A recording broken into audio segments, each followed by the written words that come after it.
Helo bawb, rydyn ni ynghylch meithrin Bro Alun yn Wrecsam heddiw.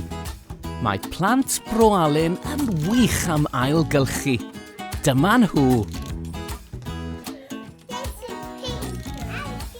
Mae Dewin wrth ei fodd. Edrychwch ar yr holl bethau sydd wedi cael ei ail-ddefnyddio yma. Be nawn ni yn y cylch meithrin heddiw? Creu yn y cylch.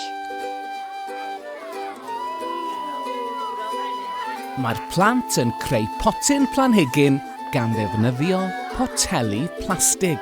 Syniad gwych!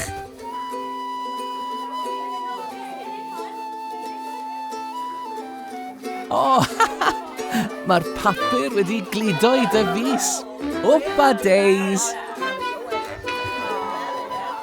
Mae'r botel wedi ei haddurno. Nawr mae angen pridd a hadau mwyn i'r planhigyn dyfu.